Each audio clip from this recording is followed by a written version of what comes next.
Olá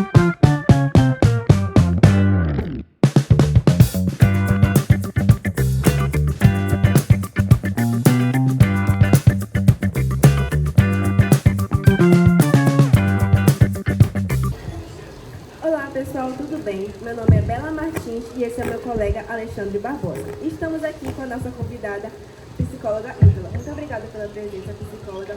E agora a gente vai falar sobre o bloco 6, que é as considerações acerca da autoestima. Durante a atividade de projeto de vida, tivemos alguns relatos acerca da autoestima. Comparações, complexas inseguranças parecem ser os maiores desencadeadores dos problemas dessa natureza.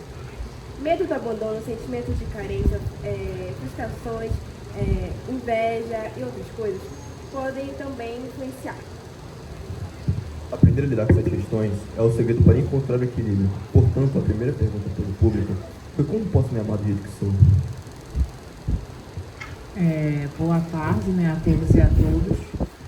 Primeiramente, gostaria de agradecer pelo convite em estar participando juntamente com vocês. E sobre essa pergunta, a gente pode evidenciar um pouco que ela está correlata à questão da autoestima, da questão de quanto também esse ser humano ele foi investido durante todo o seu processo de desenvolvimento. E quando há uma lacuna, durante esse processo de investimento, há uma tendência, de que esse sujeito ele possa se tornar uma pessoa insegura, ele possa se tornar uma pessoa que acha que não tem as qualidades necessárias, e acaba também fazendo esse processo de comparação em relação aos outros.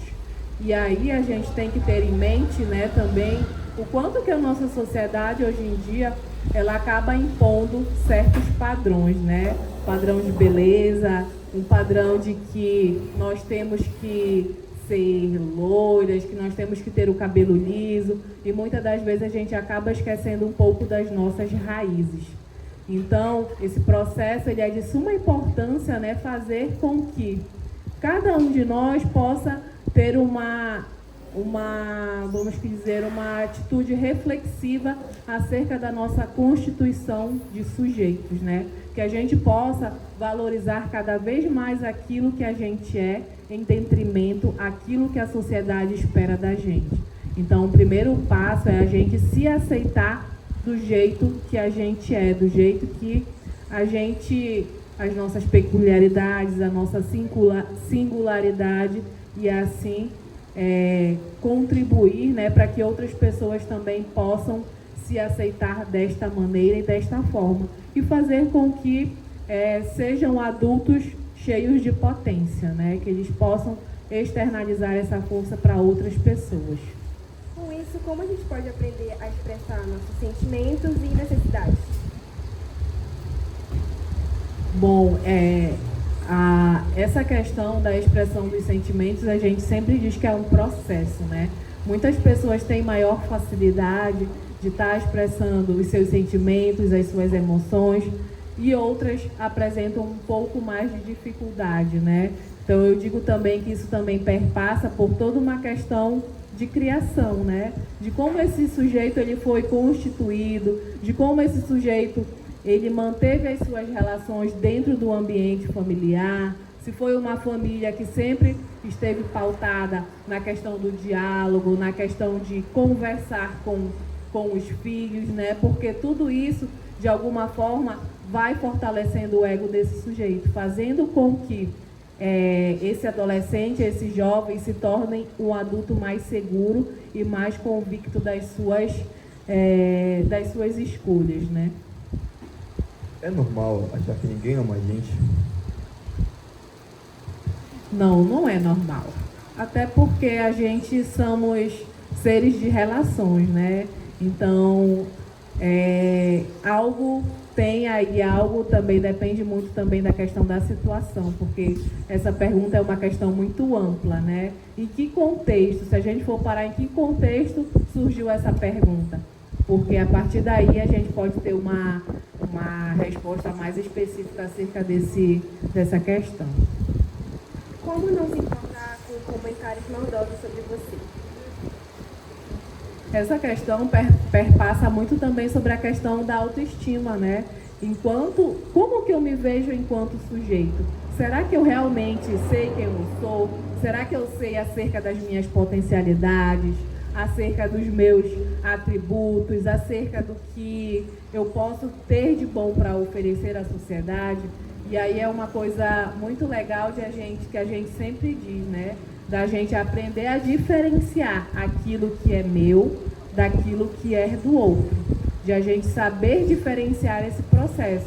Porque a partir do momento em que a gente consegue fazer essa diferença, a gente acaba deixando de lado aquilo que o outro acaba atribuindo a nós enquanto pessoa, enquanto sujeito.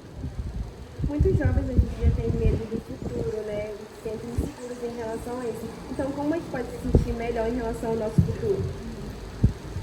Bom, gente, a questão do medo, eu digo que ele é um processo natural, né? Até porque nós, enquanto jovens, até nós adultos mesmos, esse processo do novo, né? O novo, ele nos gera insegurança, até porque a gente não sabe o que vai acontecer lá no futuro.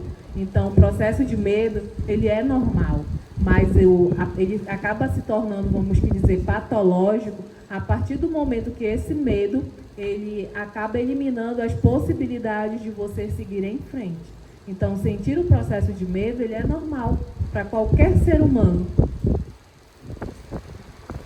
Como eu posso ter uma autoestima boa? Bom, para me desenvolver uma autoestima boa, né, aquilo que eu havia sinalizado anteriormente, perpassa também por uma questão de uma convivência, né, do investimento dos pais, como foi essa relação estabelecida da criança com seus pais dentro do seio familiar. Será que ela foi uma criança que foi nutrida, né, através do afeto, através do amor? Então, isso são sentimentos que contribuem para que essa criança, esse adolescente, eles tenham um ego fortalecido e, a partir de então, se torne um jovem, um adulto com uma autoestima boa, né? E também a gente pode estar verificando, relacionado a esse processo, a questão também do autoconhecimento, de você também estar inserido em um processo psicoterapêutico, porque muitas das vezes isso também lhe ajuda a lidar melhor com essas questões. Quais são algumas estratégias para lidar com a solidão? Essa tua pergunta me soa como se o processo de solidão fosse algo prejudicial, né?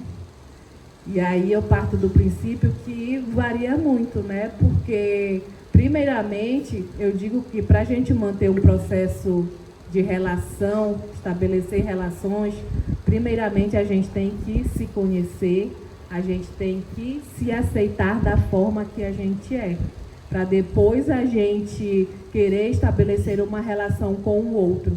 Porque senão, muitas das vezes, a gente acaba se confundindo, né? Com o meu eu com o eu do outro. E aí acaba gerando conflitos. Então, acho que o processo de solitude, ele é um processo bom, né? Bom para o ser humano, enquanto sujeito. Ele se torna prejudicial quando se torna algo que acaba interferindo nas suas atividades cotidianas, nas suas relações com o mundo e assim sucessivamente. Com o mal da solidão pode vir o vazio existencial, né? Então, como a gente pode se acalmar quando isso acontece?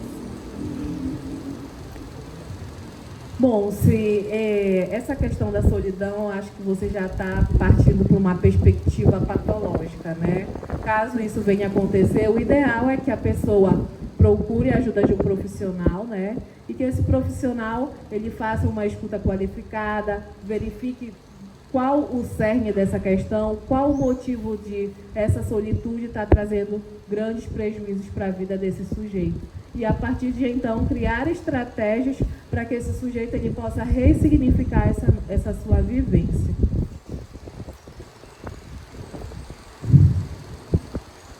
O que fazer quando começa a se ter pensamentos suicidas?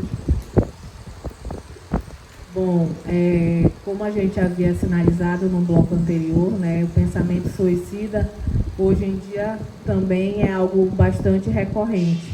E aí, se a gente for verificar os dados estatísticos, os grandes índices de suicídio estão concentrados entre os jovens, né? Por que entre os jovens? E aí a gente vê o quanto também atrelado a essa sociedade em que a gente vive hoje.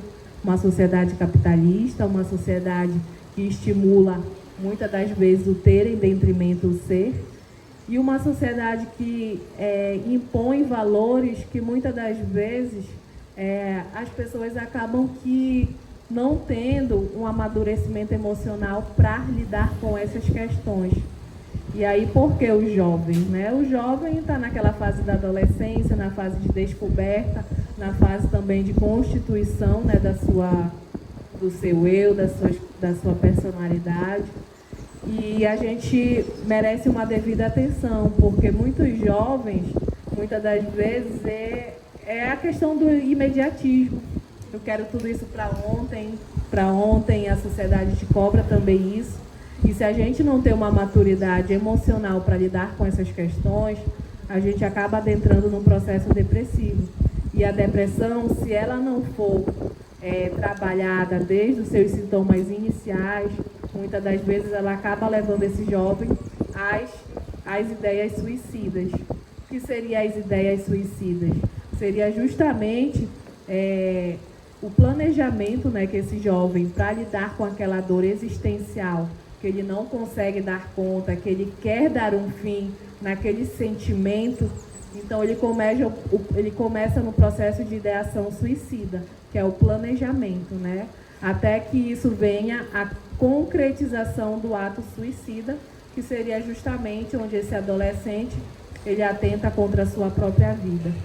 Então, nesses casos, o mais aconselhável é que a gente, se vocês tenham um amigo ou algum familiar que estejam trazendo um pouco dessas ideias, desse desinteresse pela vida, eu não aguento mais viver, eu não consigo mais estudar, eu quero tirar minha própria vida, levem em consideração, gente. E principal, nesse momento, acho que o principal é vocês terem uma escuta acolhedora, acolher esse sujeito, sem julgamentos, sem estereótipos, e muitas das vezes, se for aqui dentro da escola, chegar com a direção, estar sinalizando e nunca guardar segredo, porque nesses casos, muitas das vezes, pode ser uma vida que a gente pode estar perdendo. Então, quando a gente trata dessas questões de um sofrimento psíquico grave, intenso, o mais aconselhável é buscar a ajuda de um profissional qualificado para que a gente possa fazer as devidas intervenções e fazer com que esse sujeito ele possa retornar, né, ao seu convívio social, que ele possa retornar às suas atividades cotidianas e assim sucessivamente. Como lidar com a vergonha e medo de falar em público? Bom, essa questão da vergonha e do medo de falar em público é algo que muitas das vezes a gente acaba trabalhando, né? E aí tem algumas estratégias que a gente pode estar se utilizando. Eu também, muitas das vezes, logo no início, eu não era o expert, né, de estar falando em público, de estar... Mas é algo também que é um processo, né? Muitas das vezes tinha aquele trabalho na faculdade que a gente tinha que apresentar lá em público. E agora? Me tremendo todinha, mas a gente também vai para frente do espelho, treina, né? Então, são coisas que dá para a gente ir administrando. Também tem cursos de oratória, que você tem técnicas específicas, que você pode estar trabalhando essas questões. Então, é algo que a gente vai trabalhando aos poucos e, com isso, esse medo vai chegar uma hora que vocês vão perder e vai fazer parte da rotina de vocês. Demora, vão estar dando um show lá na frente, né? Como não se sentir mal por ofensas, bullying, racismo, etc.? Eu acho que essa pergunta aí é um pouco como não se sentir mal, né? Como se a gente tivesse a obrigação de se sentir bem com algo que muitas das vezes se torna uma violação de direitos. É algo que, mais um dos valores que talvez a nossa sociedade acaba nos impondo, né? E eu acho que isso merece um pouco de reflexão por parte de nós, enquanto comunidade escolar, de profissionais e etc. Porque isso não é uma coisa que faça com que a gente se sinta bem, né? É algo que, muitas das vezes, acaba violando os nossos direitos enquanto cidadãos, enquanto pessoas, e não deixa de ser um tipo de violência. Então, isso merece ser combatido diariamente, né?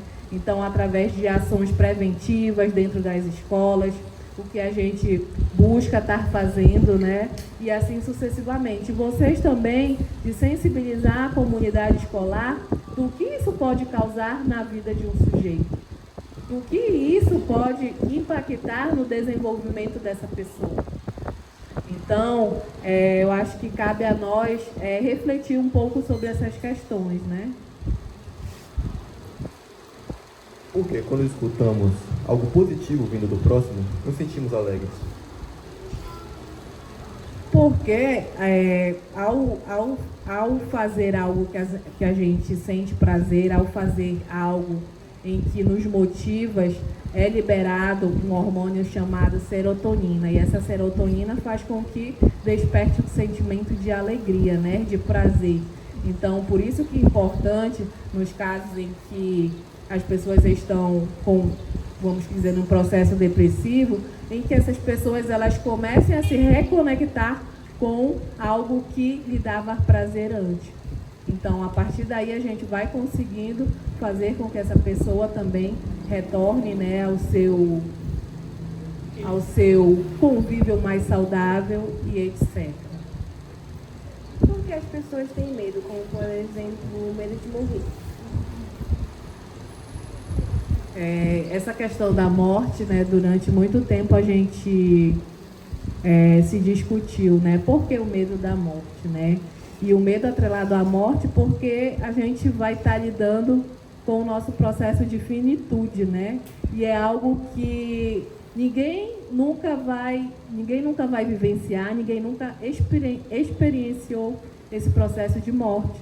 Então, aquilo que é desconhecido, aquilo que a gente não conhece, isso muitas das vezes nos gera medo, nos gera angústia, né? Então, por isso que a gente tem tanto esse medo da morte, né? De lidar com a nossa finitude. E com isso a gente chega ao final do nosso podcast Bloco 6 sobre a autoestima. Muito obrigada por quem está assistindo e mais uma vez muito obrigada à psicóloga Ítala e pela paciência que ela teve pela gente. Com isso vem o próximo bloco, que é o bloco 7.